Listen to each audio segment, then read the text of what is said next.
The secret to Scottie Scheffler's success is actually pretty simple. Simple enough that you could try it too. Just in the act of trying to do it, you would probably become a better golfer. You'd definitely shoot lower scores, and this is without changing your golf swing. And the funny thing is about this strategy is that it was developed by another Texan, Ben Hogan. And Hogan, he wasn't even secretive about this strategy. He told everybody about it, and even Hogan's fellow pros knew that he was doing this. And yet they couldn't bring themselves to do it themselves. Well, until Scottie Scheffler came along. He instinctively learned how to adapt Ben Hogan's game plan, and he used it to produce one of the best seasons golf has ever seen. But 1948 was to prove to be Little Ben's most glorious year in golf. He blazed his way to 3 major golfing titles. Okay, so earlier this year, when it was becoming obvious that Scottie Scheffler was putting together this amazing, historic season, I decided that I needed to do a really big deep dive on his game. I mean, his play deserved it. This was the best season since Tiger Woods, and I was wondering, what was making him so good? What was Scottie doing that was so much better than everybody else around him? So during the best stretch of this run, the run where Scottie Scheffler won both the Masters and the Players' Championship, when he finished first, second, first, I decided to analyze every one of his shots. Literally every single one, all 1,353. I went through each hole and manually plugged in where his ball landed and where it finished in relation to the hole. It took me ages, but while I was doing it, I started to notice a really interesting trend. A trend that I started calling Scottie's green zone strategy. Because when you get that deep into the data, you learn that it's not just that Scottie Scheffler hits a lot of greens in regulation. I mean, yes, he does hit a lot of greens, that much is obvious, but it's how he hits those greens that really matters. That's where the secret is. That's because Scottie's not really aiming at pins, and he's not even really aiming at spots either. He's sort of aiming for these general little zones on different areas of the green. And he's constantly moving around where these zones are depending on where the pin is. And he's doing it in ways that are rather unique compared to everybody else on tour. Scottie's green zones are anywhere on the green opposite to where the pin is. Now there's one big exception to this, but we're gonna get to that. Think of everywhere else as the yellow zones, the place where you could miss and it wouldn't be that big a deal. The red zones are the spots off the green nearest to where the hole is. When you've missed there, you've missed in the short side, and statistically, that's the absolutely worst place to hit your ball around the green. To understand why, you can check out our video right here. Anyway, when you watch Scottie play golf, and when you dive into the numbers, you can quickly start to see how this game plan comes into action. And the numbers show it too. For example, when the pin was at the front of the green, Scottie Scheffler would hit his ball long of that pin more than 60% of the time. When the pin was all the way at the back, Scottie would hit his ball short of that pin more than 65% of the time.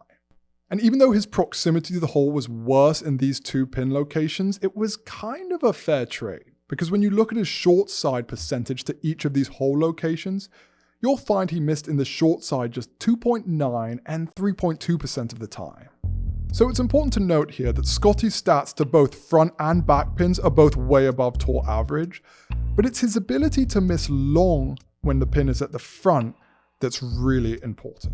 Probably the most common strategy mistake that all golfers make, from tour players all the way to your weekend hackers, is to miss the green short when the pin is at the front of the green. It's a classic unforced error, a really stupid mental mistake, and again, all golfers do it. And it's all caused by the same thing. They see a green that's 150 yards away, but then when they zap the pin, they see that the pin is 140 yards away. So they take the opportunity to hit their 140-yard club, and then they don't hit it quite perfectly and come up short. And the reason why that's so damaging is because when they do come up short to that front pin, you've just missed in a red zone. You've missed in a short-sided position, which again is the worst place to miss it. What started out as this nice opportunity has now turned into kind of a disaster. Amateur golfers, they miss the green short between 52 and 80% of the time. And when you run those same numbers for pros, you'll see the same thing, that pros hit a lot less greens when the pin is at the front of the green. And that's because they start flirting with the pin, and then they miss short because of it. When the pin was at the front of the green, Scottie Scheffler would hit the green about 82% of the time. That's about 25% more than tour average from the same distance. Just by being a little bit more disciplined, Scottie gave himself 25% more birdie putts, just by making sure to go long whenever the pin was short. And that's the first big thing you can learn from Scheffler, that when the pin is up front, don't fall into the trap. Take an extra club and hit it past that pin. When the pin is up front, go long. But there's more you can learn too, because when you scratch a little deeper into the numbers, you can start to see all these interesting and subtle ways that Scottie would adapt his green zone strategy. You could spot this the most often when the pin was in this front middle, middle, or front right hole locations. This is Scottie's best green zone, his absolute favorite, and it's why his proximity to these 3 hole locations was the best, at just inside 20 feet. When the pin was in one of these 3 hole locations, Scottie's green zone was basically right here, kind of in the middle of the green, but more like front middle of the green. Scottie hit his same stock fade to each of these pins and would aim at the same spot for each of these pins. Whether the pin was front middle, middle, or front right, it just didn't really matter. It didn't affect Scottie's game plan. It's why when you chart all of Scottie's shots to each of these 3 hole locations, you'll find that the vast majority of these shots end up in the same front right section. 72% of Scottie's leaves to front right pins ended in this front right section of the green. To middle pins, about 60% of his leaves finished in the same section. To front middle pins, he hit 68% of his shots into this section. If pins on the front right section of the green were Scottie's most comfortable hole locations, when the pins started moving more left, that's when things started getting a little more awkward for Scottie. That's for a few reasons, partly because he likes hitting a fade, and also because of the tilted nature of dispersion patterns, which you can learn more about in our video here. From longer range, Scottie was playing most safely to his green zones. He hit the green in regulation about 70% of the time, anytime the pin was on the left side of the green, which is only a hair below his overall average, even though these pins didn't quite fit his eye. But as he got closer to the green, into a more scoring zone, that's when you would see Scottie start to adjust his game plan. He'd never really take dead aim at the pin, but he'd start aiming slightly more to the left side of his green zone. It's how he avoided the short side more than 85% of the time when he missed the green to left pins, and it's why his most common leave to middle left pins was in this slightly short right zone. He hit his ball into that zone 59% of the time whenever the pin was in that hole location. This green zone strategy of Scheffler's put him in a position where he had lots of putts both across greens and up and down greens, which is actually a really underrated strength of Scheffler, and if you ask Scottie himself, he has a lot of confidence in this area of his game. There's certain holes out here where you have to just step up and hit a great shot. Like some of the par 3s, Tate and I are kind of walking around trying to figure out where you missed it to certain pins, and it's like, it's not really a good spot here. You better just hit it in the middle of the green and try and 2-putt. And so to have the courage to hit the ball to 50 feet, tied for the lead, and say, okay, now I have to 2-putt, is who Scottie Scheffler is. And I don't think a lot of players have the courage to trust in their putting or their short game or whatever. And he does, like he, instead of maybe trying to hit it on the green from 250, he might try to hit it in a bunker just to give himself more room and trusting in his short game. Whereas maybe another player is like, man, I don't want to have to hit a bunker shot. So they try to hit the green and then short side themselves. I mean, he's just a really disciplined, prepared player, and that makes it really easy to caddy for.